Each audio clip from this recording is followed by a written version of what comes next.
through my veins. On the pitch where the glory remains, the cockerel stands brave on the crest. North London pride, this ain't no jest. From lane to the new shining ground, echo chants where the legends are found. Heroes carved in the heart of time, we march on through grit and grime. Oh Tottenham, Tottenham till I die. Raise the banner, let it fly. Through the rain, through the fire, this is my club, my only desire.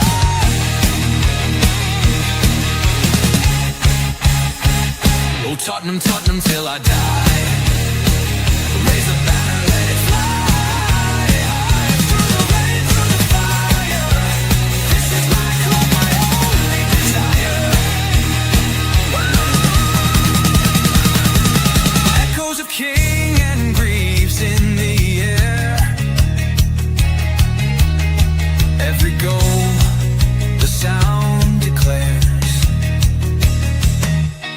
Heartbeats pound like a drummer's song, marching forward, fierce and strong. We're the ones who rise in the clash. Numbers running in a white shirt dash. History burns in the roaring crowd. Every game we scream it loud. I'm Tottenham, Tottenham till I die.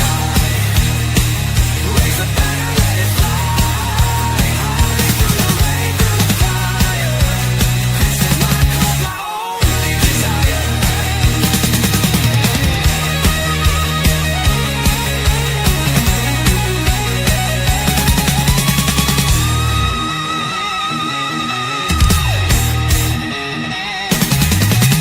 We're the ones who rise in the clash. Numbers running in a white shirt dash. History burns in the roaring crowd. Every game we scream it loud. I'm Tottenham, Tottenham till I die.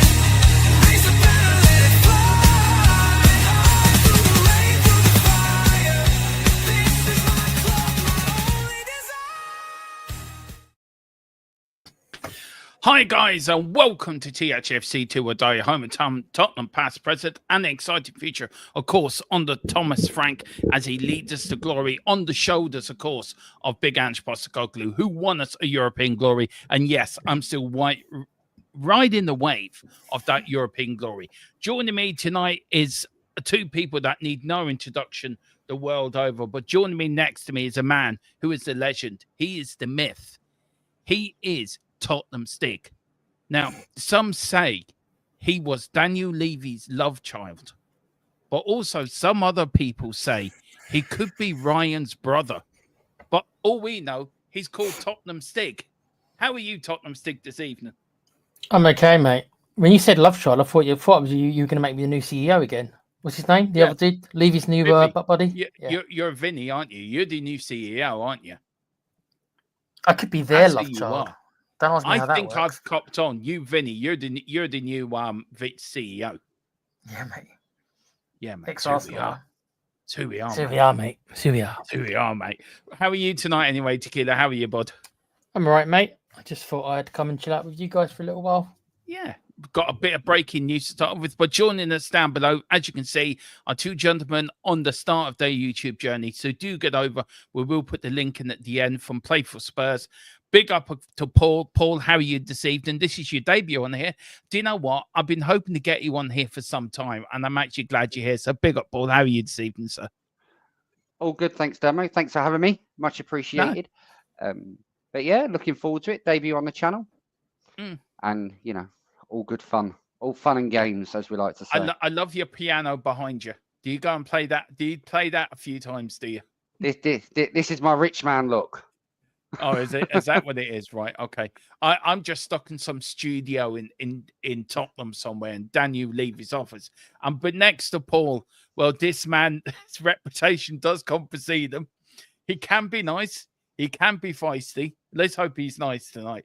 It is Ryan. No, listen. All jokes aside, Ryan is a lovely lad.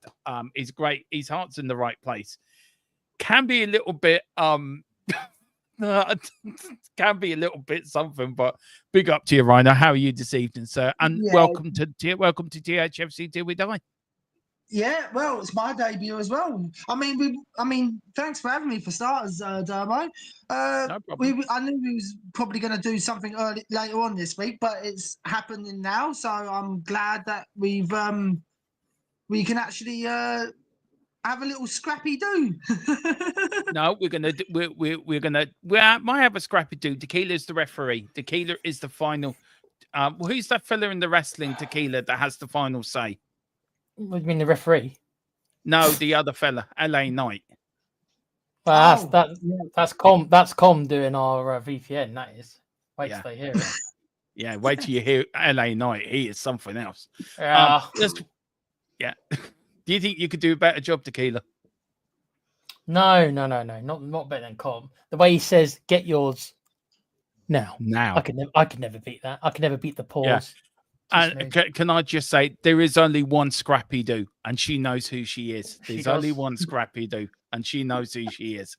Ryan knows who she is as well. I don't know about Paul, but Ryan knows who she is. Right, Ryan, yeah. You be careful, Ryan. She'll be going, let me at him. Right, let's welcome a few people before we start. Yeah. Just before we start, I just want to say I'm aligning with the club principles with the red wine. I'm joining the red wine club. Oh, yeah, fair enough. Vinny and Levy.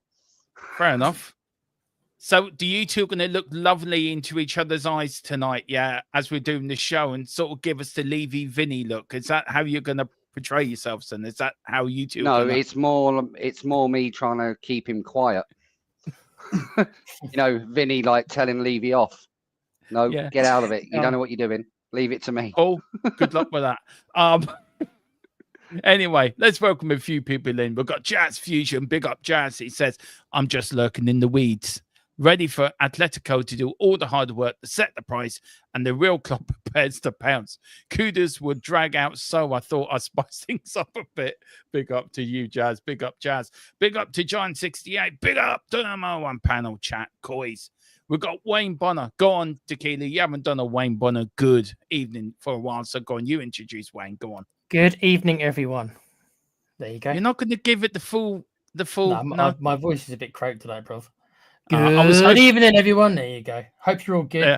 The Tottenham crash is open. He's not wrong, and so is the transfer market. Apparently, nice sarcasm from Wayne to start us off. Yeah. I was hoping you might do later your Jason Cundy impression for Daniel Levy at the end. So I thought I'd give you the whole show to come up with something. Big up to Simon coming as well. Hi, Dermot. Another day. Nothing. I know, man. It is getting so frustrating. It really is. Big up to the legend. That is Hot God 10. Good evening, Dermot and chat. Big up to you guys.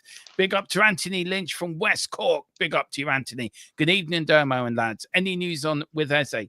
Look, the latest I've heard is that, as I broke it on the channel this morning, Arsenal are hot on the heels of Eze. They are now leading the race, but Spurs are still in with a chance to get Eze. It ain't over till it's over. It ain't over till the last bell rings. We have to have this bit of Rocky Balboa mentality. It ain't over till it's over. So that's the way we've got to look at Tottenham's transfer market. It says, nice to have a bottle of Peroni. Give us some good news, Dermot. I will, James. I will try to give you some good news, sir. I will try. Simon Cummins says, say it how it is, Ryan. There you go.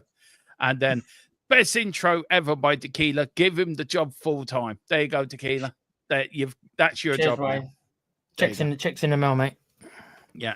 People even use checks anymore. Now, do you know what? We found it hard to fill Philip Brady's boots, Tequila, and you've just done it. You filled the Godfather's boots. I'll take that. Why not? It's fine by me. Yeah. There he is. Yes, Demo. Yeah, that's all right. No, I mean that's a compliment, by the way. I do mean that's a compliment. You're now the new godfather of the channel. It ain't over until Levy pays the release course, and that is where we're going to start. But we're not going to start there, guys. We're going to start with a bit of breaking news. I've got to find the breaking news thing. Where is it? Here it is. Right. This might blow your eardrums off, but anyway, let's go with it.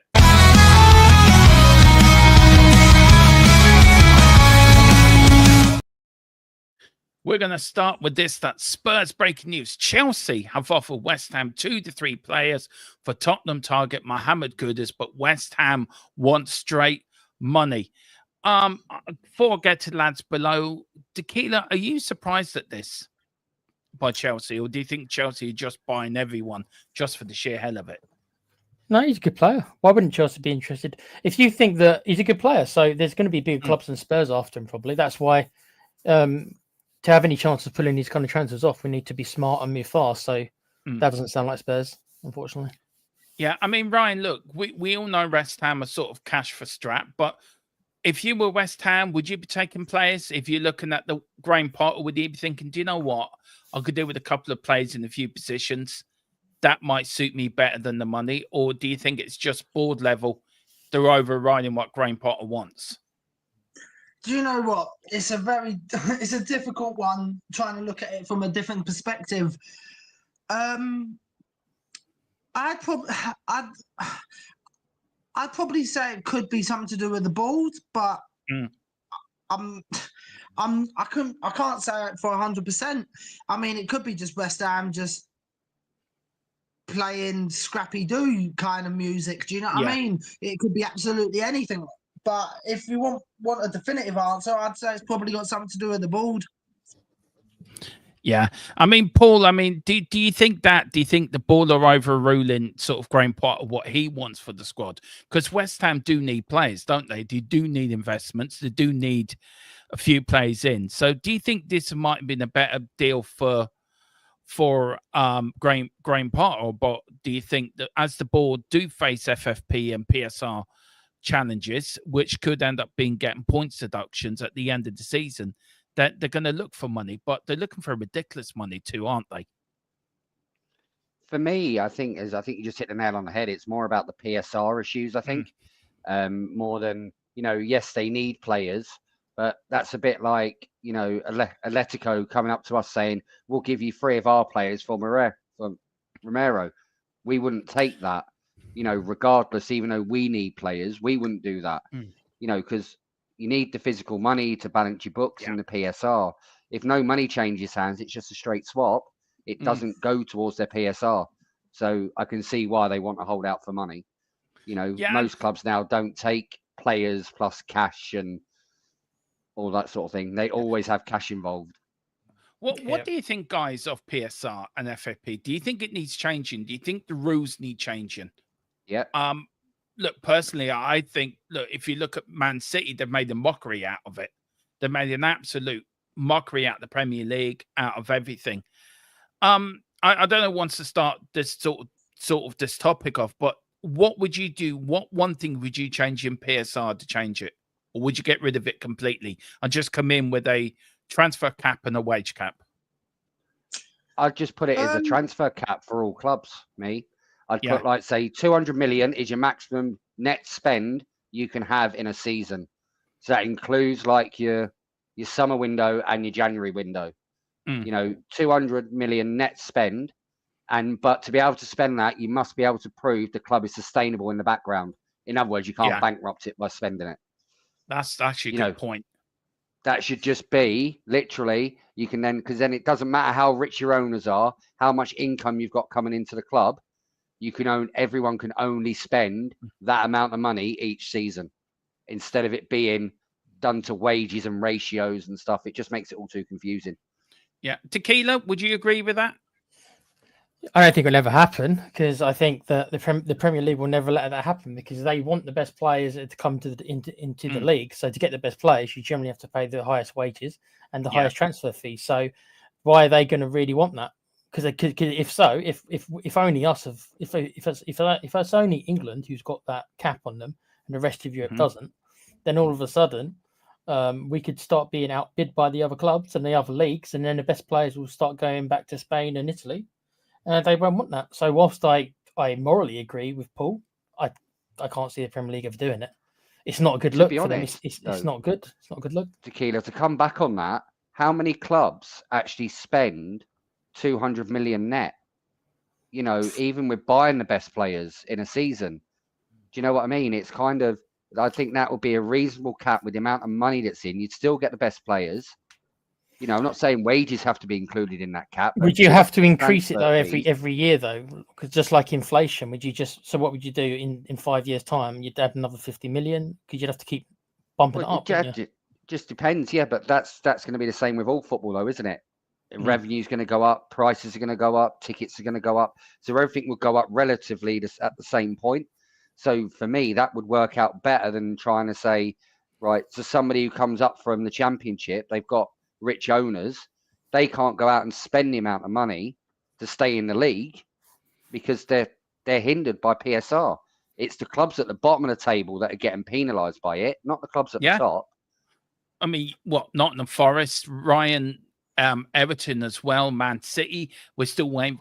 Do you think the boys are right? Do you agree with the boys that it can't be changed? But do you also agree with Wayne Bonner when he says transfer cap, wage cap, promote youngsters for the first team? You're a great promoter of the youngsters at Spurs, for Donnelly, for Mikey Moore, for Alfie Devine, all these youngsters. And just adding that, guys, we are covering the under-21s this season. We're going to cover their pre-season, and we're doing the whole season of watch-alongs as well for the under-21. So do join us for that. But do you think would you like to see it that way? If it could happen, Ryan, would you follow Wayne Bonner's sort of what he's put here? Yes and no.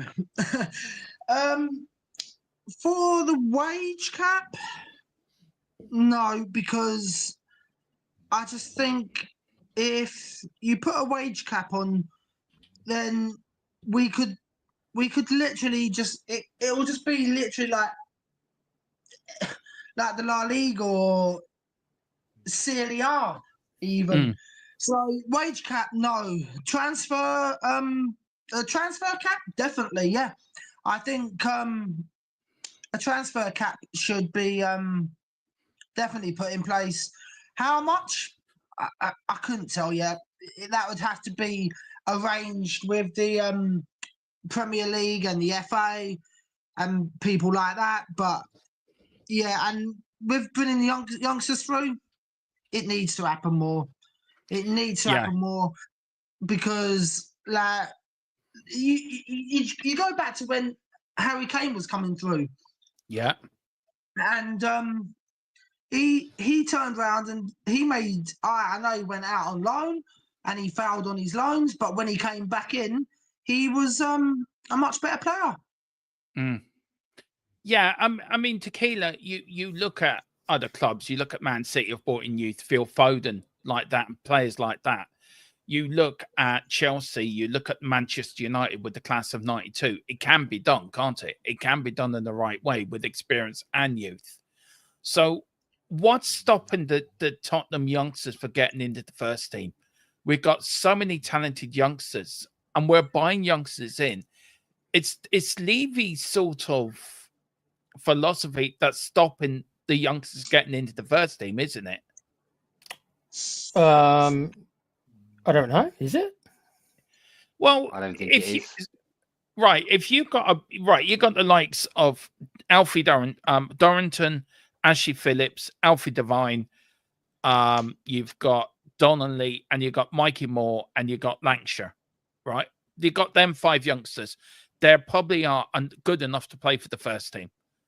Are they? Right. To go in there as squad players. And then you go out and buy 5 youngsters. So you're buying in 5 youngsters, but you've already got 5 youngsters there. So them 5 youngsters are already going to be guaranteed to start in the first team. So that then stops the youngsters that are already there getting game time. So are we sort of cutting our nose off to spite our face by bringing these youngsters through, paying them good money, paying them good wages, but we end up buying youngsters where we should be buying experience and using the youngsters that have came through the academy? Maybe they're just not good enough, Dermo, because Ange Postecoglou didn't really have that much faith in them, with the exception of Bergville, I think Gray's a slightly different Yeah. case. We spent so much for Gray, there was no option. Yeah. You weren't going to spend 32, 40, whatever it was, 42 million on him and then loan him out. That was never going to happen. So there was probably an obligation that Ange had to play him. Bergville, 10 million, that's a bit different. Mikey Moore, but other than those two, what other youngsters did Ange really give a chance to? He gave a chance to Lancashire, didn't he? But he got sent off and never used him again. He got a couple of games in Europa, but I mean, can't say he gave him a massive chance. And everyone else was loaned out. And also, you know, the manager before that, they didn't particularly blood the youth. So maybe are all these managers wrong, or is it maybe that we just overrating our youngsters? Because I think we tend to do that because we're desperate to get another Harry Kane. But let's face it, 99% of the youth who come through aren't going to be Harry Kane. Well, you saying that, we had Glenn Hoddle in the 70s and 80s. Steve Perriman, 60s, 70s and 80s came through the ranks. Then Glenn Hoddle then came through the ranks. Then we had, Paul, maybe you can help me, 2 or 3 or 4 players came through in the 80s, didn't they, under Keith Birkinshaw? I can't remember they were, though. Paul, Graham Roberts came from non-league. Paul Miller. You had Chris Hughton. You had Tony Galvin came as a youngster as well. So you had a crop of youngsters in the 80s that grew together, and we won what we won under them. And then you have to go to probably Nick Barmby in the 90s for being one of the youngsters to come through. John Henry, he scored 2 goals against Arsenal the 92-93 season. Never heard of him again.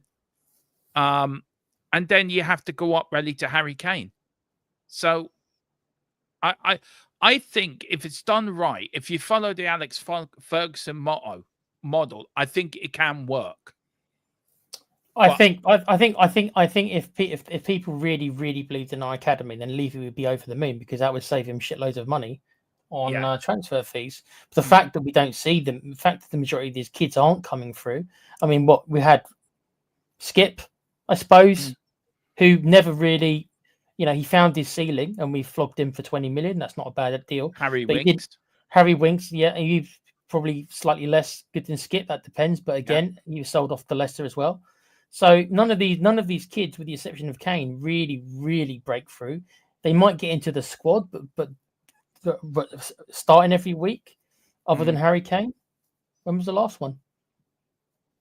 Yeah, that's true. Guys, below, anything on this subject before we move on? I just think with our youth, you know, if they were going to get game time, it would have been last season.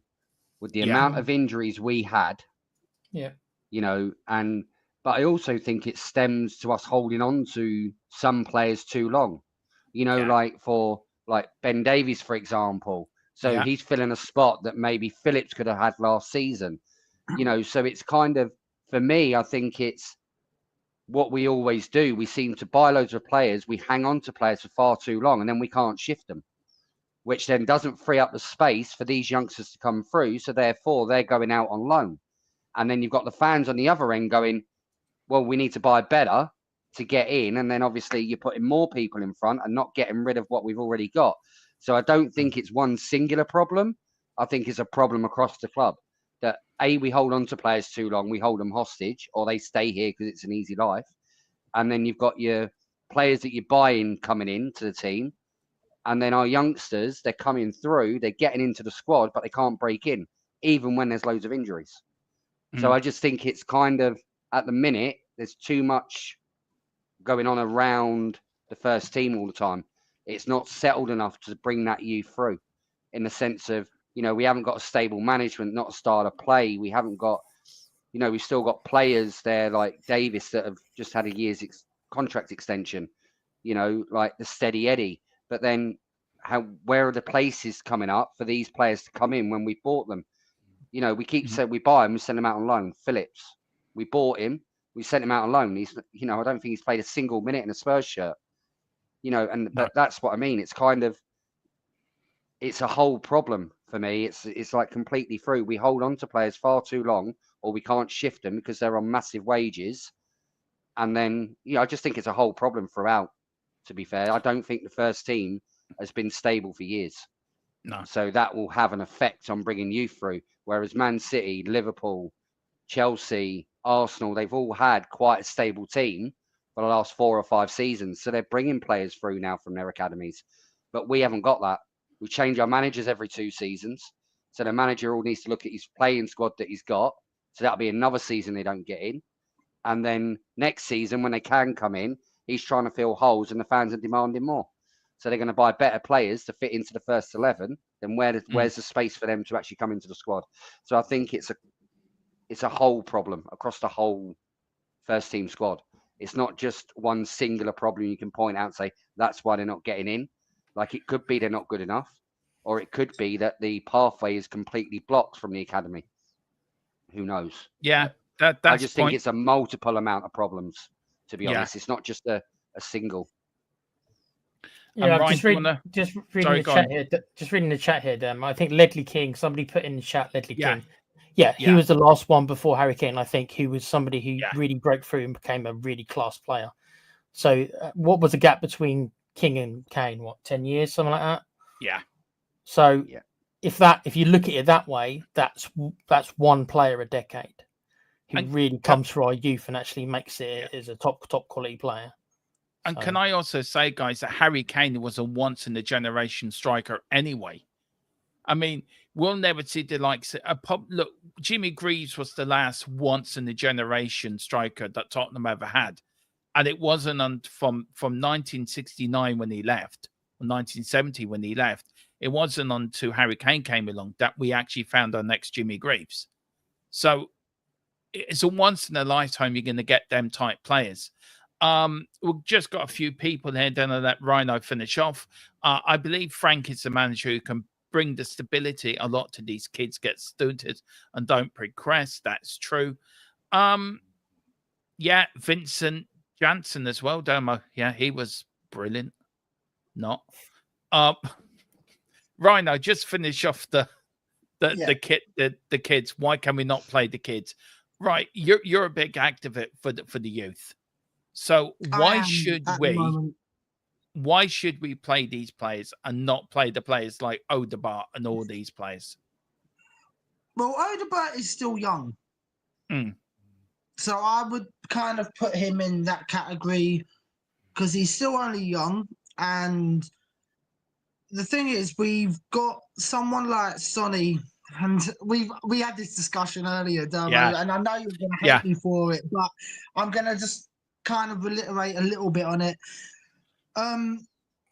Because players like Sonny have lost their legs, and it's being kept for sentimental, for the sentimental side of things, and it's not good. It's really not. It's got to the point where he needs to go and let the kids have more of a run out. And why is that the case? Why they didn't have it last year, I couldn't tell you. But it's a shame because Mikey Moore didn't really get much of a look in, and neither did any of the other youngsters. And I feel deeply hurt that they've not had a better chance at playing. And it's a shame because they're probably good enough, but unless you get them out there on that field, you just don't know if they're good enough or not. No, that's true. Look, I will get the point in a minute about Sonny. Tequila, what's your thoughts on Sonny? Look, I'm from the opinion Sonny has the right now to decide his own legacy, decide if he stays or goes or whatever. Rayman said in Dave's chat, in Dave's show earlier, that he's going to be told you're not going to be played at every game, but you're going to be there when we need you and come on as a substitute for half an hour. Is Rhino right that his legs are gone and we need to cash in? Or are you under my illusion that he's earned the right to decide what he does? I think probably knowing what I know about Son, of course I don't know him personally, and also knowing about the kind of culture and everything he comes from as well, I think basically he's probably going to be quite a loyal servant, so he'll probably leave it in the hands of the club. If the club get an offer from Saudi and they get that 40 or 60 million, I think anyone would be kind of a little crazy to turn that down for a 32-year-old, to be honest, Dermo. So if that offer does come in, I think Sonny would be willing to do it, even though he might not actually want to go there that much. He may see it as a kind of a duty thing, and that's the term I use, duty. But he might see it as to where it's like, okay, so if I do this for Spurs, it's a kind of a last gift from me. They can then use the 60 million to get my replacement. If, on the other hand, an offer like that doesn't come in, then he might as well stick around. As Jazz has said in the chat, we will get money via marketing. He's not the kind of player to rock the boat. I'm pretty sure he's never really rocked the boat anywhere he's been. I've never heard about him ever being any kind of no, problem, I haven't. Really. He's had the occasional tantrum like we saw in the documentary with him and Lloris, but overall, I think he was right by way on that. He was spot on the way he attacked Lloris by way. But so I think personally, do I think we should keep him? If no offer comes in for him and he's willing to kind of be on the bench, then that's fine. Why get rid of him for no reason? We still need some experienced players. I mean, you can't complain 1 second about all we've got is kids, and then the next second getting rid of probably our most experienced player, other than maybe Davis. So yeah, I think you keep them on. You do what they used to do. You keep them on these 1 year rolling contracts. That's what you do, and then you decide each year. I agree with Paul about Davis. I don't know why we've signed Davis. I can't get my head around that one, unless he's some kind of a locker room leader that we don't see behind the scenes, that we don't get to see. I don't think he particularly shows it on the pitch. So if Davis is being kept around for another year, I've got to imagine it's more to do with his role in the squad behind the scenes and stuff like that, as a locker room leader. Because I don't think it's based that much on footballing decisions, in my opinion, of course. So, yeah, I do know why. I sort of agree with that, Tequila. Look, I understand where Ryan's coming from. Of course I do. I do get where you're coming from. Look, I think you're right to your opinion, and I think it's an opinion that I think a lot of people do share out there, Ryan. So you're probably not on your own, but I do sort of go along what Tequila said. Paul, where are you on Sonny? I mean, I know Sonny's a legend, and look, his pace has come off a little bit, but he did come on in the final. He drove us on. He gave us that bit of experience of getting over the line. I think, and you look at games too, he had opportunities last season, didn't he, to finish games off, and he didn't. The Sonny of the past would have buried them. Do you think it was, look, I'm putting it out there, he was carrying an injury. Did that have something to do with the way Sonny played last season, that he was carrying this foot injury from the previous season and it never really healed? Do you think that could have been a problem? To be honest, it could be, but then you've also got, like, I do agree with Tequila in the sense of, yeah, we might sell some for 30 or 40 million, but Son is worth that in revenue alone to a club. You know, so it's kind of like, what are we losing by having him here for another season? Even if he does go on a free, what we'd earn in revenue basically will return what we'd get for his transfer fee. In regards to how he's performing last season, you know, it's been the last couple of seasons he's been carrying that injury. And again, I think this goes back to the medical department, you know, because we've had a number of recurring injuries in our squad. It's not only been Sonny that hasn't fully recovered, you know, the likes of Van der Ven, constant hamstring, Romero, Madison, the list goes on. So it's kind of like, and they're always reoccurring. They're not different injuries. They're just reoccurring ones, and they just get worse and worse every time. So for me, it could be the injuries, but then, you know, he is a club legend. So I do believe it should be in his hands. You know, he should decide. If he decides he wants to go, let him go. If he wants to stay, let him stay. But I also believe what we did in the final, that took balls from Ange. That's one of the decisions that I agreed with. You know, he wasn't fully fit. He wasn't fully in form, you know, and I think I said it to you beforehand, didn't I? I said, I don't want to see Sonny start, but I'd like to see him come on. You know, if we're in a winning position, come on, see the game out and lift that cup as club captain. And that's exactly what happened. So for me, he's earned his right. He's earned his stripes. It's up to him, whatever he wants to do. And either way, I think the fan base will support him no matter what he does. But I don't want to see him stay and become another Lloris. I don't want to see that. I don't want to see it turn. No, you know, I don't so want. We sort of learned our lessons, didn't I think we? it should be Sonny's decision. Yeah, sorry, Paul. I didn't mean to jump across it. We sort of learned our lessons, Paul, from the Champions League final, didn't we?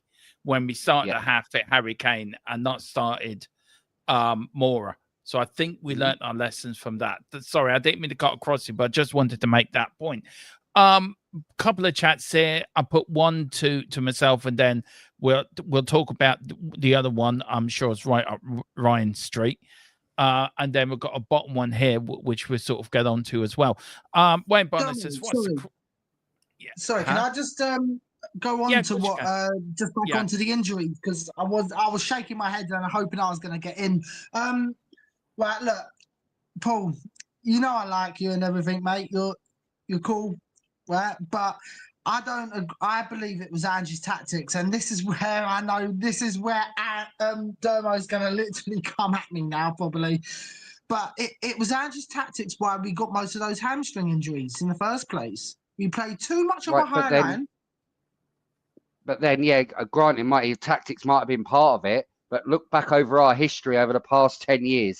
We've always had injuries, and they've always been around November, December time. Doesn't matter if it was Mourinho, Conte, Poch. It made absolutely no difference. We've always had a lot of injuries where they don't seem to recover from it in that season. They never come back fighting. They're always brought back too quick. And to me, that can only be the medical department that's informing the manager they're fit to play when they're clearly not. So, for me, yes, this season might have been Ange, but how do you explain all the other seasons? Under Conte, under Mourinho, under Poch, we've always had injuries. Always.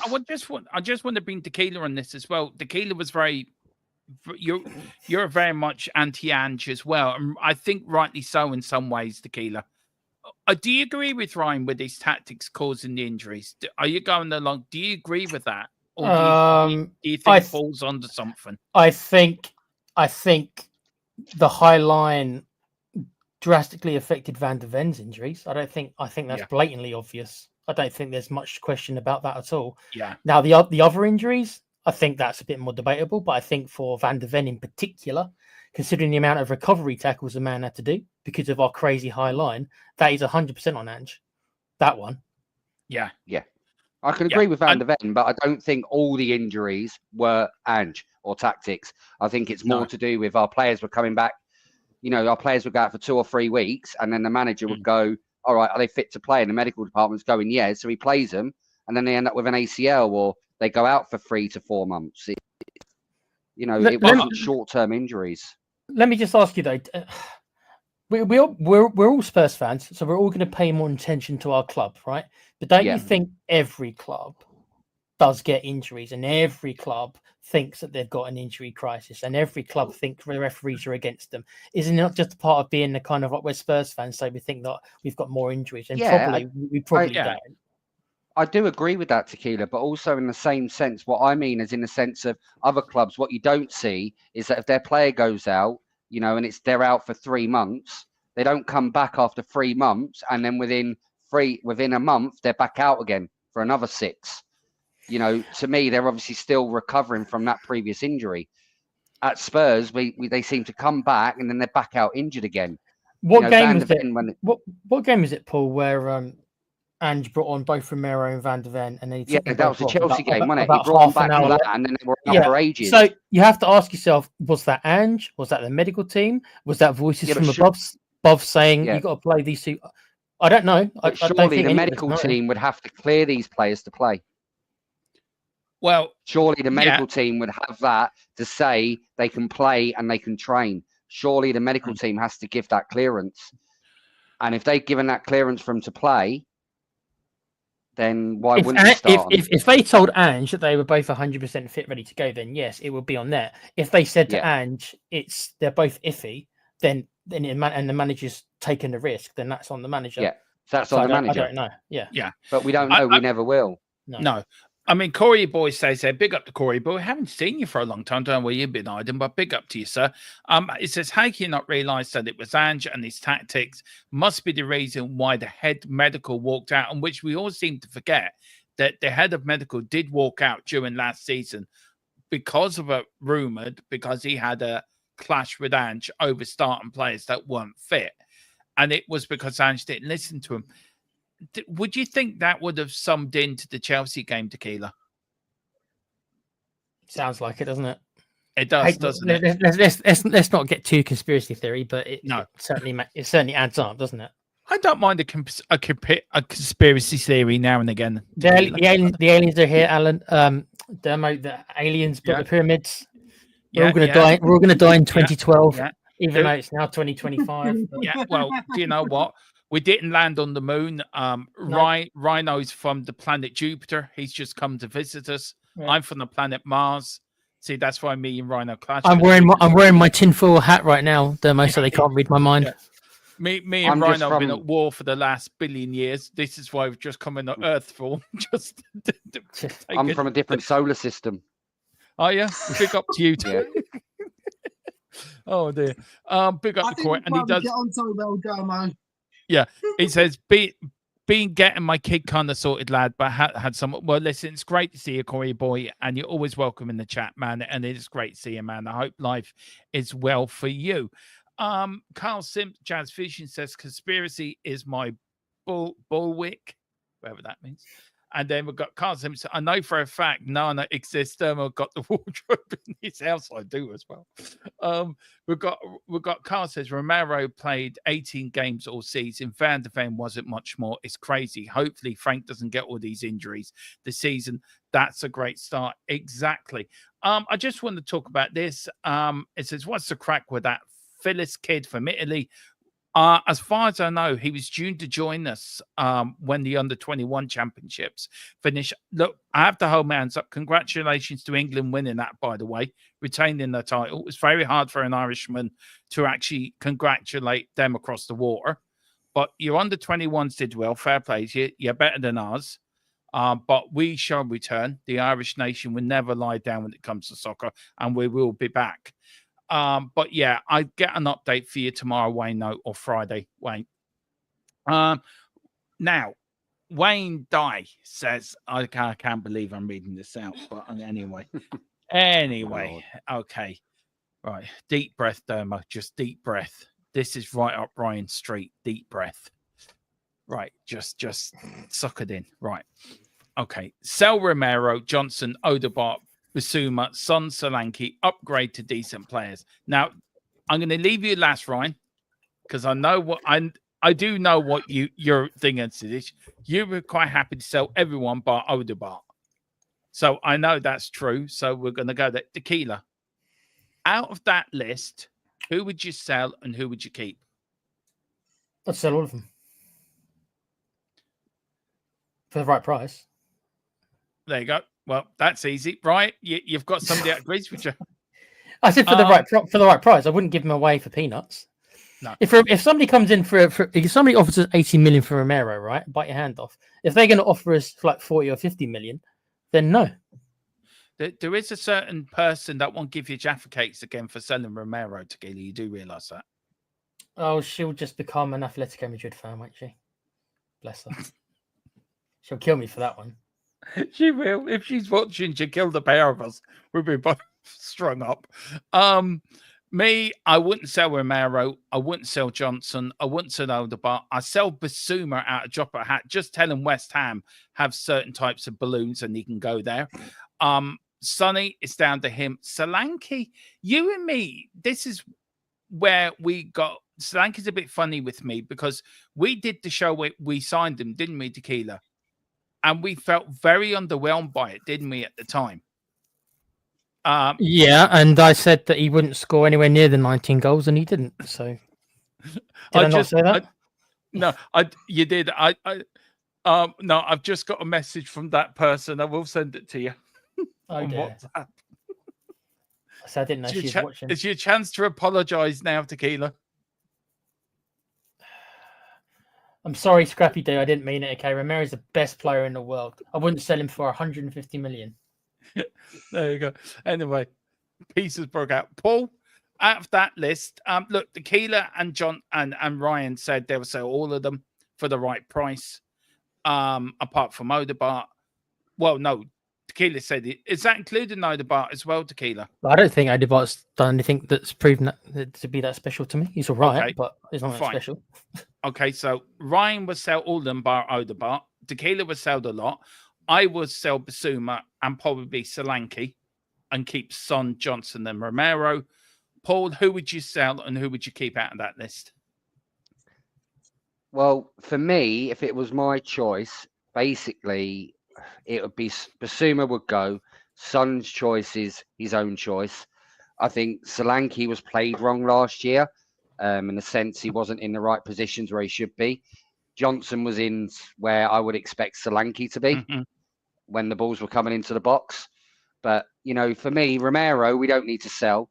That list, everyone it's full of experience, that list. You get rid of all them. Do you really trust Spurs to replace them with experience? Or we're going to have even more of a kindergarten than we've already got? You know, so for me, I'd sell Basuma and let Son decide his own future. And for the likes of Solanke, Johnson, Romero, I'd say keep Romero for a season. He's still got 2 years left on his contract. So keep him this season and get someone in behind him and train them up so we've got someone ready to step in when he goes. Because at the minute, we haven't got anybody to step in to where Romero is. Yeah, we've got Danso, you know, but what experience do you have in the Premier League? We're all on about we want experienced players, but everyone wants to sell our most experienced players. I'd keep Romero for at least a year, get someone in behind him that can replace him, you know, so we actually have actual proper squad succession in place. If you get rid of Romero now, Danso steps in, so it's a whole new partnership. You know, so if Romero's going to go, get rid of him next season. The problem with that, Paul, is the contract, though, isn't it? The problem is that is the contract. His contract will be. We'll get maybe half what we'd get from this year, unless we can convince him to sign a contract extension, which I can't see him doing. But Romero's already turned down a new contract extension. Well, then, unfortunately, then I think you got to sell. Then, if he doesn't want to sign a new contract, then I agree with what Paul's saying. Do I trust him to get a replacement? No. But we also are going to, if you don't sell him this summer, he'll have 1 year left, right? You've got 2 years or 3 years left? He's got 2 years, isn't it? 2 years left. Well, then you've got to sell him. Then. If he won't sign the new contract, unless you want to, you're half his value. You're half his value this time next year. Yeah, but then without Romero in that defence, with the experience we've got, with Danso coming in, are you risking 2 or 3 league positions and possibly maybe Europe qualification over getting an extra maybe 20 or 30 million? Because we'd still get 30 to 40 million from Romero, and that's all they're offering now. So that's different. Yeah, if they're only offering if the only offers we get are lowball offers, then yeah, by all means. But assuming we got a proper bid, whatever that number is probably going to be different for all of us. Whatever you consider a proper bid, I'd say at least 60 for a proper bid. Then that's different. Yeah, if we're going to get low, if Atletico Madrid are the only ones coming in for him and they're only willing to offer 40 million, then no, you don't sell. I agree with you there. But if we get a proper bid, that's what I mean. Then, but then you know we sell him, great. We get the 70 million or whatever it is. But then who are we going to go to replace him? Mark Guecki's already said he only wants Liverpool. So where's this top defender you're going to bring in to replace him? I don't think there is anyone out there. Well, that's what Paratici is meant to be doing. He's meant to be. I wouldn't say he unearthed Romero. Romero is quite well known. He won Defender of the Year in Italy the season before we bought him. So you can't say he was an unknown quantity. But whoever the next up and coming is in that kind of league, I mean, that's what our quote unquote scouting network is meant to do. Yeah, I think he was unknown to us, Romero. I never heard of Romero before he joined us, or Van der Ven or Vicario. So I think they were unknown to us, really. But you look, everyone makes very valid points. Ryan, look, very quickly, I know you said all of them. Is that still your opinion apart from Odegaard? Would you keep any of them? If you had to keep one, right, let me reverse the question for you. If you had to keep one player apart from Odegaard, who would you keep? If I had to keep one other apart from Odegaard?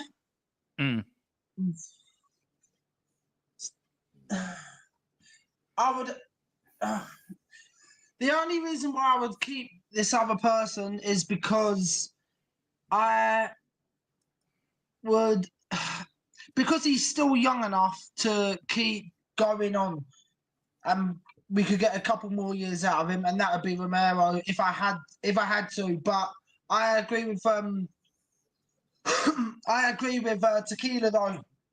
As long as it's the right price for all these players, like apart from Odegaard, I would if we got like I don't agree with the valuation where Tequila's put the value on it. I'd say it's got to be about 80 if we were to sell Romero.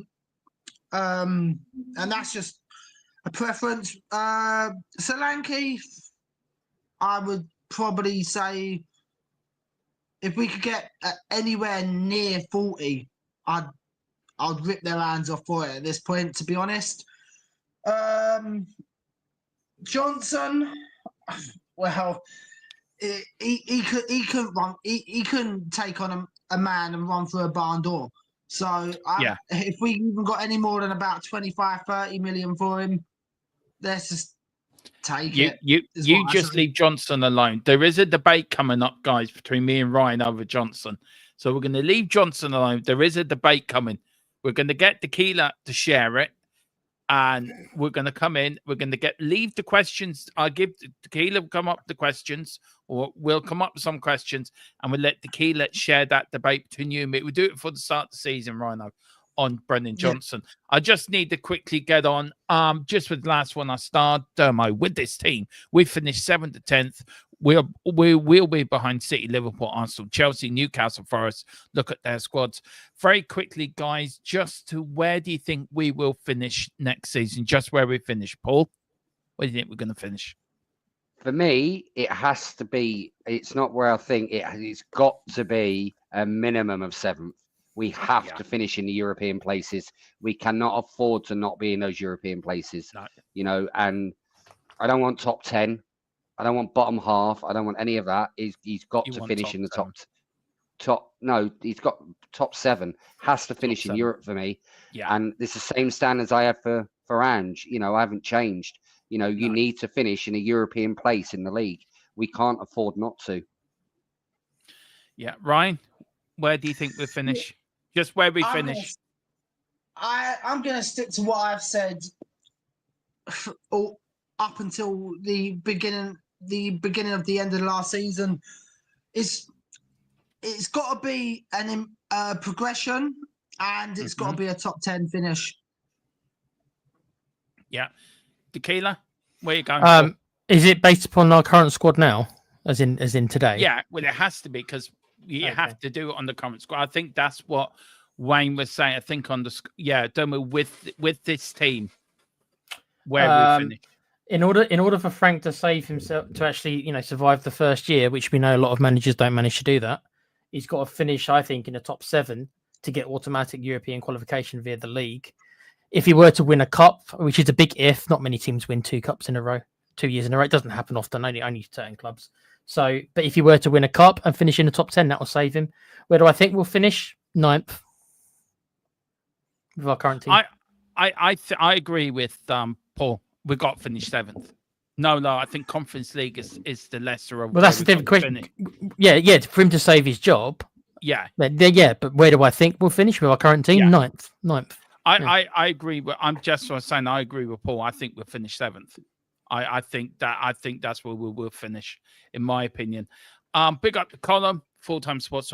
Everyone do get over to the United Lounge, the United agenda. So please do put that into column. Put the link of your channel in the chat, lad, and get it there. Big up to David Clark. 6 if we sign 3 first-team players in this window with this team as is 9th. Jazz Fusion says yes, predicted. That's currently constructed. Big up the column, says Carl. 8th higher if we actually sign players. Everyone's getting excited because the boss is in town. Big up the column. If we don't do any proper business around 10th, so buck your effing ideas up, Levy, and get those players in. And again, evening all, how are we tonight? Well, I'm doing all right, Colin. I hope you're doing all right. Tequila, do you want to speak to the boss, man? I don't know why he's going on at the same time we are. Colin, get your priorities straight, mate. Spurs first, then United, right? No, well, they did finish above us in the league, Tequila. So I think Colin was going with how we finished in the league last season. Yeah, we beat them. We beat them in the final there. Shall I remind them of that? Didn't we win something, Tequila? What did we win? Did we win some trophy? We beat a terrible United team. They were Yeah, we terrible. did. They were. That Tom, final- you were terrible that night. Com. Yeah. And there is the link for the United Agenda. Do go there. Do go. It is a great channel. If you're feeling quite depressed about Spurs, just go and cheer yourself up in the United Agenda. It is a lot of laughs. And Mr. B, we're getting Mr. B on this channel. I like Mr. B. Mr. B's become my quite favorite host, actually. And he says, "You changed your time. We're always 9 p.m." It's not how I remember it. No, That was my fault. No. I couldn't get on till 9. Paul, don't say nothing. Say nothing. Sorry, say nothing. Go on, Tequila. What were you saying? No. Just don't say anything. Column has a good point. United are crap and had no money, still signed more than us. That's so true. Jazz Fusion, have they managed to pull off Old Trafford yet to anyone yet? Oh Lord. Big up Jazz. I think it's a bit harsh actually. I do you know what? Of all stadiums, Old Trafford was I heard that liability was accepted. Big up. For me, Old Trafford's probably one of the great stadiums in the UK. It's isn't it really? If you think about it, it's such a shame that such a stadium like Old Trafford's been let to ruin.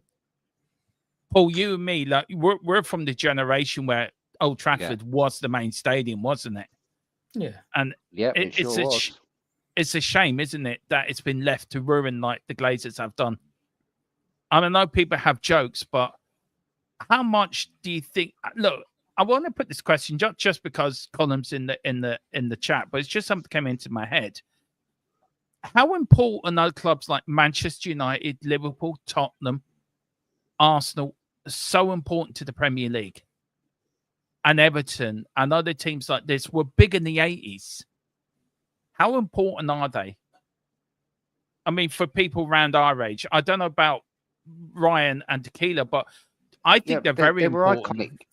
They were iconic stadiums, weren't they? You know, United was the first to go big in the sense of, and it was always a massive stadium, lovely stadium, never had much luck there, when Fergie was in charge, but hey ho, it was one of them. But I know. Hey, Pedro Mendes' goal should have stood, that. Yeah. But for me, in general, the stadiums of the past, they were a different story. You look at the likes of the old White Hart Lane, the old Highbury, they were proper football stadiums. Now they're event arenas. They're not football stadiums only anymore. They're basically event arenas now. They're not just used for football, which is a shame because those, I remember the old White Hart Lane sitting there, 35,000 people sat right next to the pitch. You could give the players grief. It was great. I remember going up to Old Trafford many a time years ago, and Spurs always bought a good load to Old Trafford, 15,000 at least in the old days, in the old 80s when the standing like. And Old Trafford back in them days was something else. Like it's very intimidating going there. There in Anfield as well. So look, it does say, listen, we just got to play a little video for our channel sponsor, Private Internet Access. Tequila, do you want to introduce who's going to play our? It's LA Knight, isn't it? It's Com pretending to be LA Knight. That's what it is. Yeah, and then what we're going to do very quickly, guys. After this, we're going to go through the Tottenham news, and then we're going to end it off there. So go on, Tequila. Introduce LA Knight. Go on, give him a big intro. Let me talk to you. That's what he's going to say. Get yours now. Do I play it? Yep. Let me talk to you. A little reference there. See, we did tell you he was going to say, let me talk. You were right, Tequila. Yeah, funny that. It is funny that. Anyway, here's the video. Let me talk to you. A little reference there. But I'm going to stop messing about. I'm going to talk to you about Private Internet Access, the best VPN in the land. Now, when you're online, you may not realize, but all of your data is there for the taking by anybody. With a VPN such as Private Internet Access, your data is safe and secure, streamlined, and nobody else can get hold of it. That's why I use one anyway. VPN's very easy to use. Private Internet Access, all you got to do is log on your phone, select where you want to be. So I want to be in America, and I click go, and there we are. You can also link up your devices to it from your phone if that is easier for you. It's available on a lot of platforms as well, as you can see, and you can use it for a very, very big range of things. So that's even better as well. You can use it, like I said, on all your devices, smartphone, tablets, gaming consoles, and stick it on your modem, and it's unlimited devices. One equals all. It's available all across the world, and it works perfectly. What they do is they mask your IP address, so pesky 3 o'clock kickoffs aren't an issue anymore, and they're independently audited, so there's no logs, 30 million customers, and 4.5-star Trustpilot rated excellent review. Private internet access. Get yours now. Right. Sorry about that. Sorry, I've just got some news. Tequila. Do you want to tell people where they can find the link? Is below, isn't it, in the description area? I will put the link in if you give me a sec. Yeah. Just got some breaking news on Eze, guys, and you ain't gonna like it. I tell you that now. But it's only a rumor. This is not confirmed. It's only a rumor. So let me tell you where it's come from. This is hang on, just let me we'll tell you where this is coming from, but this has just been put out now. This is from, hang on, why can I not do that? Oh, there we go. All right, this is, we're going to give credit now to this, to AFC. This is an Arsenal channel, as Ryan lets in the boogeyman. Sorry, Ryan. He's letting the bogeyman. Eze has formally requested Crystal Palace to let him join his boyhood club, Arsenal. Source from 25 AFC. Personal terms and wages fully agreed. Deal worth over £56 million, structured in 2 instalment payments, £28 million each. Both clubs preparing to finalise in the coming days. Now, this isn't confirmed. This has come like from... this hasn't come from anyone like Fabrizio Romero or that, but I will put it run across the bottom, guys. But it has come from the source of A25 AFC, so we'll give him a bit of a credit there for putting that out on X. But that is the latest we have on Eze. Somebody did ask, and that is the very latest on Eze. So let me know what you guys think. I am fine with Eze going to Arsenal. That is on Levy. He's sticking around. Not surprised if it's true. And we've got some more breaking news as well. This is from source David O'Cop, I think. Liverpool have reached an agreement on personal terms with Mark Guay, but nothing is agreed between the clubs. So that is, if that's true as well, 2 Palace players are leaving Palace to go to Arsenal and Liverpool respectively. Just to go through a little bit the news, just go here. It was reported earlier that West Ham have rejected Tottenham's Hotspur's opening offer for forward Mohamed Kudus, thought to be around 50 million plus 5 million in add-ons. Guys, Tequila, look, we know that his release clause is 85 million up to the 10th of July or the middle of July. Is he? Look, we know there's other clubs sniffing around him, don't we? We know Arsenal are, we know Liverpool are. I think Man City are probably sniffing around him. Will he end up at Spurs? Not if we have to fight any of those clubs off. No. Because you know, Dermo. What I'm going to say. What do you think the sticking point's going to be when we fight other clubs? What do you think the sticking point's going to be? Well, I broke last night that he's all with the accepted wages of 8 million a year, which is 100. He's accept personal terms. Yeah, but if one of the other clubs come in for him and they say, "Well, we'll give you double that, mate," who do you think he's going to choose? Well, it depends who's going to. I know what you're getting at. He's going to choose the other team. Of course he is. But they want money up front. So who's prepared to give the money up front? Now, are we waiting on to sell Romero to front this deal? I wouldn't have thought so. Okay. I might have some update on Tequila. Can you just take over? Just ask Wayne, Ryan, and Paul the question. I've just got some breaking news that I need to check. Okay, First, Ryan and Paul. Kudos, yes or no? And how much do you think he's actually worth? Because 85 for me sounds crazy. If that's what they want from him. Yeah, very much crazy in my eyes. It's, for me, he's a good player. And if we go back 2 seasons ago, the whole Tottenham fan base wanted him, but he went to West Ham instead. Yep. So for me, yes, it'll be a good signing, but is he worth 85 million? No. I think top what we paid for Solanke, if we're going down that road, 60 plus add-ons maybe, but yeah, no more than that. We can't be like shoving them 85 million for a player that's effectively had 1 good season and 1 bad season. So for me, it's yes, I do want him, but then in the same sense, I don't want to pay over the top for him like we always seem to do with players. Ryan, what about you? Yeah, well, first of all, just before I do answer that question, Dermo, I was letting the cats out, so don't worry. All right. No, I would have him, but just not for that price. I agree with Paul on this one. I don't think there's much of a yes, no, or a maybe about it. Yes, I want him. Do I want him for that sort of price? No way. I'd rather have him. If I'm going to have him, I'm going to have him for about 50. At no more than probably 60 at the very most. But even I think that's overkill, though. To be honest, I think it's still over the top. But you got to pay what you got to pay for players nowadays with that kind of quality, I suppose. I've got a follow-up question, if that's okay, Dermo, to both Paul and Ryan as well. As I'm sure most people who've been fans for a long time, I notice a pattern in the way Levy does his spending. Normally, he will spend 50 or 60 on one marquee signing. I use that term loosely. Last year it was Solanke. The year before, I guess it was Maddison.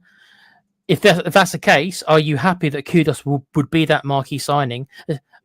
Meaning that the rest of the players we get, as normal, we probably be on the younger size, and maybe will be £30 million players, because that's what we do tend to do. Would you be okay with Kudos being the marquee signing for this season?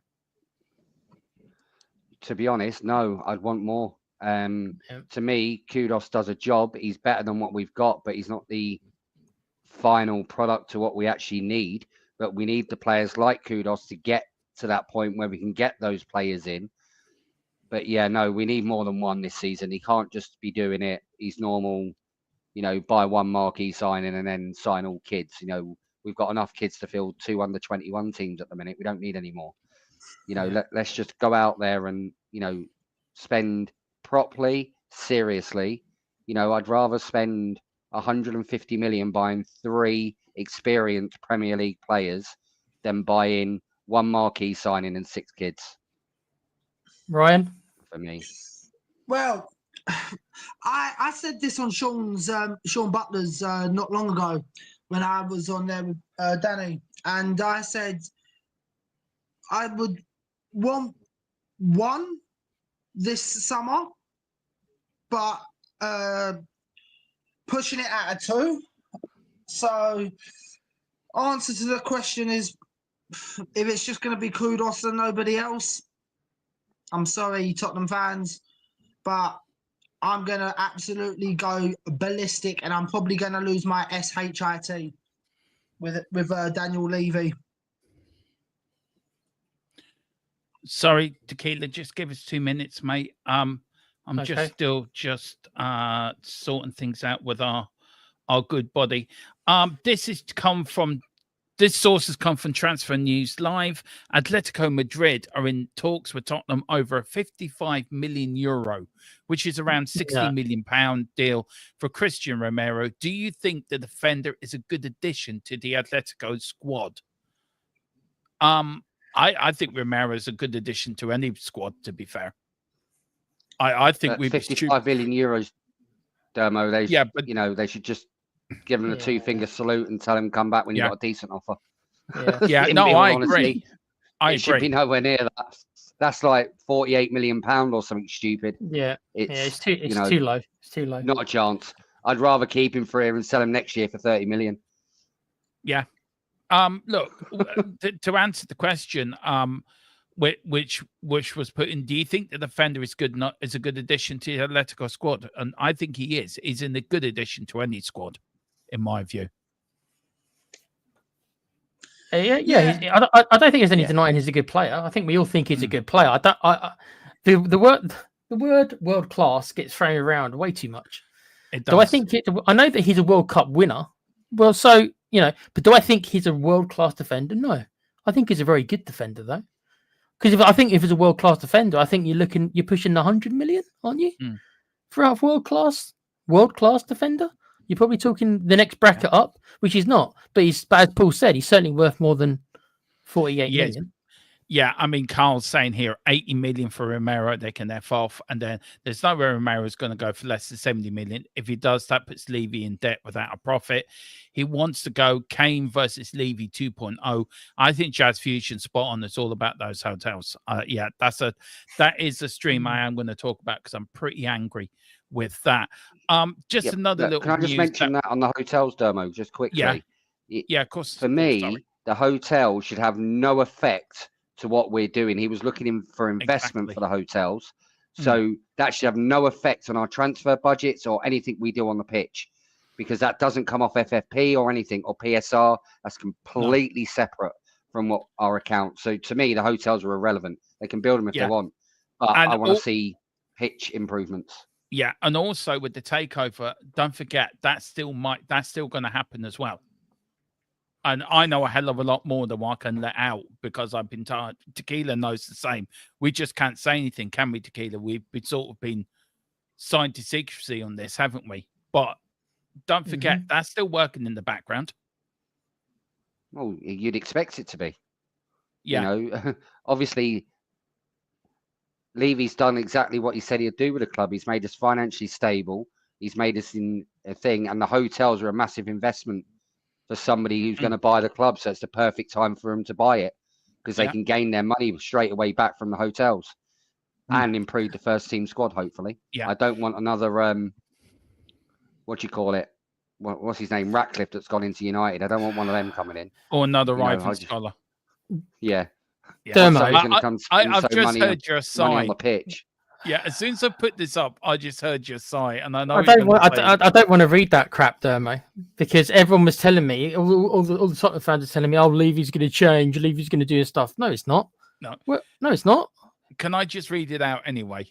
Go on then. Yeah, I know you don't want to hear it. Stick your fingers in your ring, go la la la la. I'm muting myself so I don't get his friend off the air. Mute Dermo, quick, Tequila. Mute him so we can't mention it. Daniel Levy is now inserting himself into transfer talks to try and get them deals over the line. Right, we leave that there. I'm sure the chat will let us know how they think on that. Just very quickly, guys, let's go through these news, then we'll end off. I was talking to a source tonight. This is the biggest load of cobblers going. Rashford is not going anywhere near us, so you can forget about that. He's not coming anywhere near us. And just a yes or no from you guys. Tequila, would you take Rashford if he was available? Yes or no? Wages is my answer. Yeah. My answer is wages. So all of these are non-starters, Dermo. People not realise how much we spend on wages. Ain't no way any of these players are coming to us like that. I've just seen what Column's put in the chat, by the way. He wants Barcelona, doesn't he? Yeah, he does. Apparently he's agreed terms of Barcelona. And also, he wants to go to Bayern Munich, I think, as well. So, anyone who will pay his overinflated wages for his overinflated ego. There you go. Ryan, yay or nay? Just a yay or nay. Meh. Okay. Ryan's talking baby talk, so we take that as a no then. Paul, yes or no? Do you really have to ask me this question? Yeah, and you do have to answer it. How about a big? It starts with an N and finishes in an O. Oh, okay, that's fair enough. I'm going for letters. yes. I'm just going for yes, just to go against a lot of you. He'd be a great signing for us. I'm just doing that just to go against a lot of you, so we don't all agree. Remember when everyone loved Rashford because he did the whole thing for the free Yeah. school meals for all the kids? Yeah. Doesn't that seem He like did. a million years ago now? Yeah, it does. It really does. This now, I'm so pleased this is happening. The Bill Nick Gates are coming back home. They're coming back to Tottenham Hotspur, absolutely over the moon. Enabling works have now commenced with a view to get the Gates being in position ahead of our first home Premier League match of the season against Burnley on Saturday, 16th of August.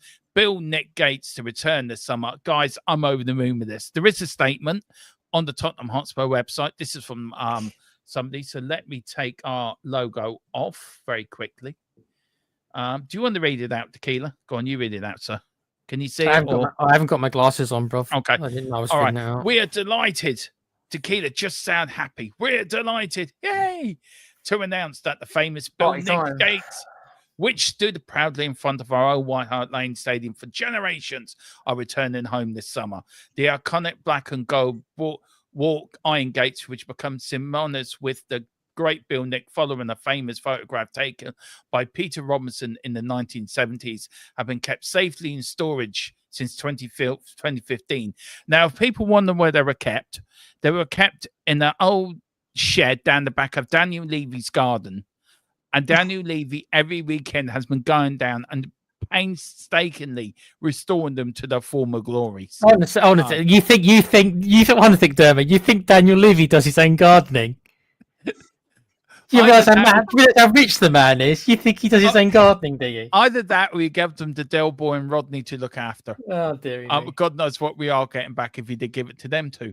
Have kept their safety. Bill himself first stepped through those gates as a young player in 1936 when he arrived for a trial, going on to be a key player in Arthur Rowe's trailblazing 50-51 league title winning side before himself becoming the club's most decorated manager, achieving a League Cup, FA Cup double in 61, a first ever European triumph 2 years later, and the start of what become a trophy-laden era in N17. Generations of fans, players and staff followed in Bill's footsteps through them gates on the way to White Lane. I did as a kid. I'm sure you did as well, Paul, many times through them gates. Will recognise their significant culture and historic value. Now, I know Tequila is going to be so happy that he's going to hear from Daniel Levy, chairman. This is a quote from him. I know him and Ryan. One sec, Demo. I've got to put my BS alarm on. One sec. Just got to fire it up. Have you fired it up yet? Yeah, I'll put it on low so it's not too loud for you. Okay. All right. Now, if you hear any funny noises in the background, it's because Tequila gets electric bolts once he hears BS from Levy. So just any yelps, you know what's happening, guys. So don't worry, he's okay. He's just getting BS yelps. Daniel Levy, chairman, said, and that's all she wrote. The Bill Nick Gates are such a significant part of our club's heritage, and I'm extremely proud that we were returning home this summer. We were never going to rush into a decision as they should have been reinstated, given the huge amount of work that's taken place in the area over recent years. We have undertaken a carefully planned process, working with our architects, construction partners, and fan advisory board, and I believe we have found a fitting solution. We look forward to welcoming fans back to the stadium for the coming season, as well as Bill's family members and former players to see the gates and feel that close connection between our club and its rich history. Well, any alarms went off, Tequila, through that? I had to mute them all, Dave. They were going off, yeah. Oh, okay. All right. Paul, look, you and me, right? We walked through them gates how many times as kids and teenagers and with our dads and with our mates so many times, didn't we? For us, I mean, for me, history means so much. Tottenham's history should be registered more. They did have a fan advisory meeting with Venny was there, our new CEO, and they actually are going to build a Hall of Fame part to White Hart Lane at the stadium, where they're going to have a Hall of Fame museum now at the stadium, which I think is long overdue. But how glad are you to see the gates back? Yeah, very. I've always said, Spurs need a brand new stadium, but we still need to nod to our history. And I think the new stadium is very bare of that. When you look at the likes of the other grounds like Old Trafford and stuff like that, I've just seen that comment. It is hilarious. It's great. It Yeah. is funny. Yeah. I'd pay to But, be a fly on the wall for that one. Now, Ryan Right. probably knows. Do you know who Brian Clough is, Ryan? Yeah, well, I know a little bit about him because I've watched the Dames United. Yeah, right. That's that. Yeah. That's nothing like Brian Clough. That film does not show Brian Clough, and the book and the film does not show him in the right way. Tequila, and I'm going to give this to you two, right? Tequila, name Brian Clough in one word to Ryan. Abrasive. Yeah. I can give you one word for him: legendary. Yeah, is that as well. Paul, how would you describe Brian Clough apart Fiery. from Fiery. He fiery? was very fiery, wasn't he? Yeah, he there was a hooligan things, and he went and clipped 2 fans around the Euro. Do you remember? Yeah. And then he had them in front of the camera, and then out of nowhere he says, "Give us a kiss." I watched it the other night. Give us a kiss. I mean, that man was a legend. Him and Peter Taylor together, the probably best double act ever to be in football, I would say. What they did at Derby County and what they did at Nottingham Forest. He should have been England manager, and why he never was, I should never learn. But that would be interesting. Guys, that's it. We're going to end it there. I've really enjoyed this show, actually. Ryan, you behaved. You've been an absolute perfect gent. You've totally shocked me and surprised me. I was expecting fiery Ryan to come on. I'm going. He's come on like a perfect gentleman. You've been the perfect guest. Tequila, I mean, for his debut, 10 out of 10, would you give him? I think both the lads have been great. Yeah, both lads have been I look forward brilliant. to seeing what you guys do with your channel. And you're always welcome back here. You're both welcome back here anytime. I'm just shocked, Ryan. And I mean that in the nicest possible way. You know I love you. You know I've got great time for you. You and me on Dave, we were firing, but I've really enjoyed tonight. You've been absolutely I've enjoyed it, and you too, Paul. I will get Can to I you just first. say something on the history quickly of before course that comment you come up? I just think with our history, you see it in Man United. You know, when the players they see all the old pictures and trophies. We don't have any of that in the new stadium. You don't see it anywhere. It's all bare walls and thing. You know, I want to see our history come into that club, so the players when they join, they can see this club has a rich history. Yeah. We are winners. We are, give them that sense of pride as they're walking through our halls. They're just a bit bare at the minute. I want to see that change. We are a massive club, and we should never ever forget that. We are a massive club, and Tottenham may not have been successful. We won between 1950 to 1991. We won a cup every year with the year that ends with a 1. And we've done that for 6 decades. And me and Paul were lucky. We've seen FA Cup wins in the 80s, Europa Cup wins, haven't we, Paul? We've seen a lot more success than Ryan and Tequila. And I don't know how you feel. That hurts me. As an older fan, that hurts me. That these guys haven't seen what we've seen. I've always seen spurs as a cup team, though. Yeah. But so when we've not been performing, we've always never performed well in the league.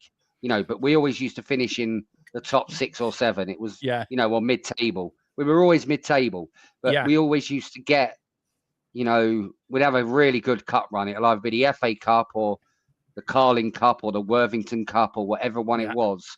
We'd always have a really good run.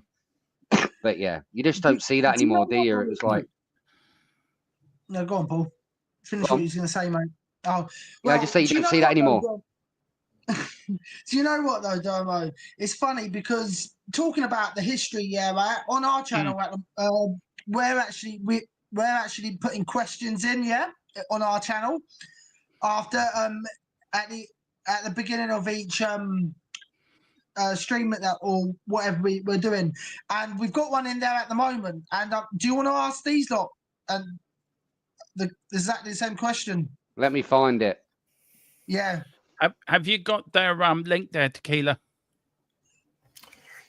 I'm waiting to get it from you, and as you put it in, it's like in the private chat. It's in the chat, yeah. It's like which guy that was associated with Spurs, right? So who said this? right? And this is the first one we put in. I'm very pleased for Paul, but it's like watching your mother-in-law drive off a cliff in your new car. Who said that? I've got 2 players in my head already. Am I allowed to say? You can guess. Yeah. But we I'm won't not be going to tell you the answer if you got it right, but you can give it a go. I'm going for either Paul Stewart or Gary Lineker. Nope, nowhere near. I'll tell you if you got them wrong. Oh, that's interesting. I'll give you a clue. It was an ex-manager of ours. Oh, so I take it Paul is Paul Gascoigne, yeah? I'm not telling you. Well, that's the only Paul I know. There's either that or Paul Allen. Don't think Paul Allen was like that as a player. Paul Stewart, he did go from Tottenham to Man City, but Paul Stewart, I'd say it has to be Gaza. Column's asking, what was the question? I'm very pleased. Who said this? Which Tottenham legend said this? I'm very pleased for Paul, but it's like watching your mother-in-law drive off a cliff in your new car.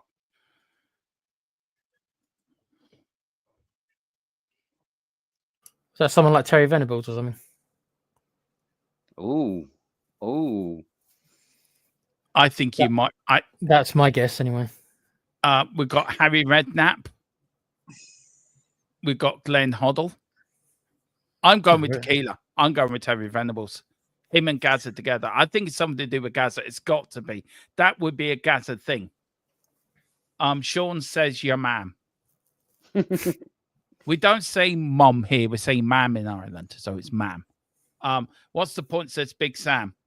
Everyone says Big Sam. But guys, look, let's get your link up. What can people expect to find? Tell people about your new channel, and please do get over there, guys, and help them out. So what you got coming up next on Play for Spurs? It's just basically a channel where we can all talk Spurs, have fun, have a laugh and giggle, have a bit of banter. It's going to be very interactive, as like what we just did. We're going to be doing very similar things like that.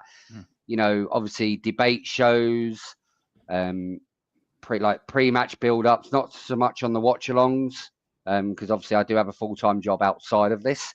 And then it's please, Ryan doing the watch along. Please, Ryan doing the watch along. I would just pay and watch that. I would stop doing my own watch along and just watch Ryan's watch along. Please, Ryan, you got to do one watch along, please. Do you know? And obviously post-match and post-matches. We might do the cup ones, you know, if we get to like the quarterfinals and stuff like that. Yeah, we might do that, but we're not going to be doing like every single league game or anything like that. There's too many that do it. So for us, it's more about having fun, enjoying Spurs and talking about Tottenham and how great our club is, or how bad these players actually are, or, you know, have a bit of banter between everybody. That's the main thing. Yeah. And nice and interactive. What I will also say, Dermo, right? I'll make this fair, right? Yeah. I'll do a watch along, and I'll stick to this. Whether Paul will be able to make it or not, I will do a watch along, right? Yeah. If we get to a quarter final of any of the cups that we're in this season, I will do a watch along. I'm up for that. Tequila, what do you think? Would you like to see a Ryan watch along? I thought Ryan was going to add something to that. When he said I'm going to do a watch along, I thought he was going to say like in a Spurs shirt or start naked. I thought he was going to add to it. There's going to be some other gimmick he was going to add. No, what gimmick should you add to that, Ryan? I'll do that. If we get to a quarter final this year, whether Paul will be able to make it or not, I can't obviously say for sure. But if he can't, I will do a watch along if we get to any quarter final this year. We'll call them saying, well, that's no watch alongs then. Don't give the troll an inch, man. Don't give the troll an inch. But then we're also having like band shows as well at some point, and we're doing quizzes. I think, is there anything we've missed out really? No, as I say, it's just going to be more of like a very interactive channel in the sense of fun, banter, having a laugh, having a giggle, you know. And if we do a watch along, it's not going to be serious. It's going to be very, you know. You'll probably see lots of standing up, lots of swearing at the TV screen and things like that. Because when I watch football, yeah, I'm not as calm as I am now. Not a chance. Right. So what was it? So it says no, you want to come to do dermo for watch alongs. Do you usually play for 180 minutes as he never turns the timer off? That is actually true. I left it on one time and I put the timer up, right, and the scoreboard up, and it was still going on from the last match I did 3 days, but it was up to like 1,075 minutes or something. Oh yeah. Good effort, right. Dermo. Yeah, it was a great effort. Do get over there, guys, and do give these guys a lad. We will be getting them on again. We've got Carl says Ryan and Paul subscribed earlier. So did I. I subscribed yesterday. I'm sure Tequila has as well. So do get over there, guys. Yeah. Show these guys some love. They've been really great tonight. They've absolutely bounced their debut out of the park, haven't they, Tequila? They've hit home run. Absolutely. That's a good debut, lads. We're happy to have you on. Yeah, happy to have you back again anytime.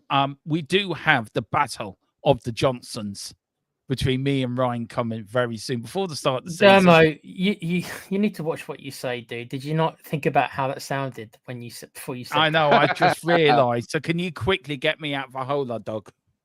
Battle of the Johnsons. I mean, Johnson's Lassard, as far as the eye can see. You've just dropped yourself in it as well. Could you just come up with something better? The battle of the what? Battle of the BJs. Oh, for fuck's sake. Yeah.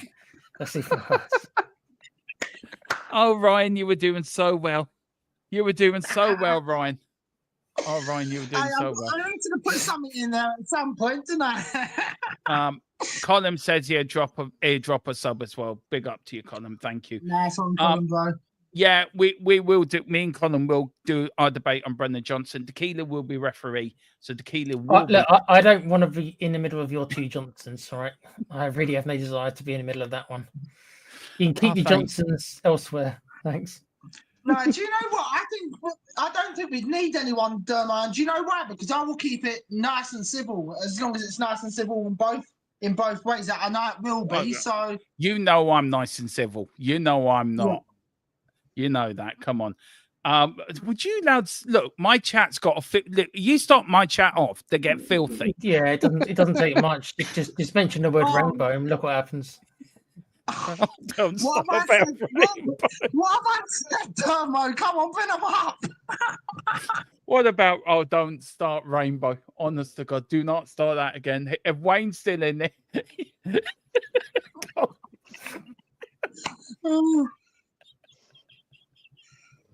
Oh dear. Oh Lord, I'm about to pass out because I am laughing that hard. Look, we're going to end it on that bombshell. It was doing so well. It was such a really good show, and it derailed at the last. Sean's comment is hilarious. Yeah, I've just seen. Dermo's gonna have a hissy fit. Oh no! Oh God! Why do we do it, Tequila? Why do we do it? Hey, you started. You're the one who came up with the Johnson versus Johnson stuff, dude. Well, there is a company called Johnson and Johnson. So I was just quoting a company do name. Do they sell condoms? Johnson and Johnson. No, but they do sell a Brendan Johnson. They need to change. They need to change what industry they're in if they've got a name like that. God. Maybe Johnson and Johnson could put out a Brendan Johnson special.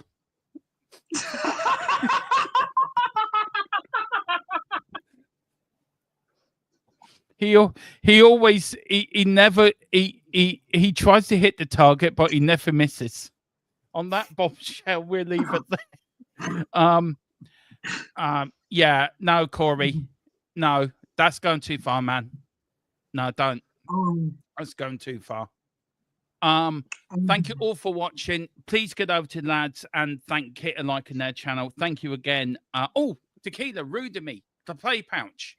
What's coming up in your channel, sir? I'm really rude. Sorry, Tequila. I'm put your link in the I will be continuing my stream of State of Decay, which is me running around getting killed by zombies. I still can't watch that. I'm still hiding behind my sofa. When you put something I can watch. Well, Com's going to be doing more Persona if you like your high school simulators. Yeah, we'll be doing more of that. Not bad. I did get that XCOM, by the way, today off PlayStation. Good for that price. It's a good deal, mate. You'll enjoy it. Play it on easy. Play it on easy. Don't. I will. Play on easy. I'll be ringing you up from stock. Com won't even play it. Yeah, Com won't even play it. So yeah, that's all. That's all that's really going on. I'll be streaming tomorrow night. Probably be the next one. So please join me if anyone's interested in me running around like a little girl from zombies and screaming like one too. Yeah. Look, thank you once again to Tequila. Thank you to Paul. Playing with your Johnsons.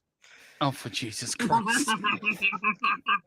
This channel. Can I just say thank you very much for actually watching THFC Till We Die. We've now been stopped as a channel. We do thank you very much for all your all your loyalty. Yeah. On that bombshell, we'll just leave it there. I bet your column has actually clipped half of this. I bet he's clipped it. He probably has. Yeah, look at that little kitten. Hello. Say hi to Misty. Hello, Misty. Ow. Oh. Just give me a right Column, you are a bugger. I'm seeing what Column's putting in the chat. It is funny. Anyway, on that bombshell, we'll leave it there. Guys, we are back tomorrow. We'll let you know if we're back tomorrow. We're definitely back Friday with our new podcast. Me and Steve are doing a Premier League podcast on Friday. We're back Saturday, Sunday with all the transfer news.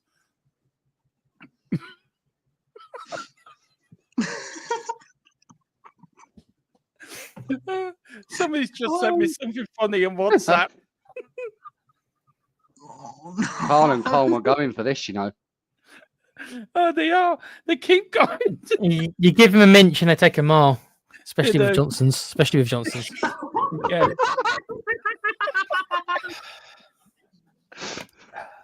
Oh, the tears are running down. Honestly, I thought this stream was going too well, but anyway, we will end it. Good night. I may see you again. We may not. Who knows? Come on, you Spurs and Thomas Frank, we trust. Go on, Tequila. Take us out. Here we are, mate. Here we are, mate. Here we are. Good night.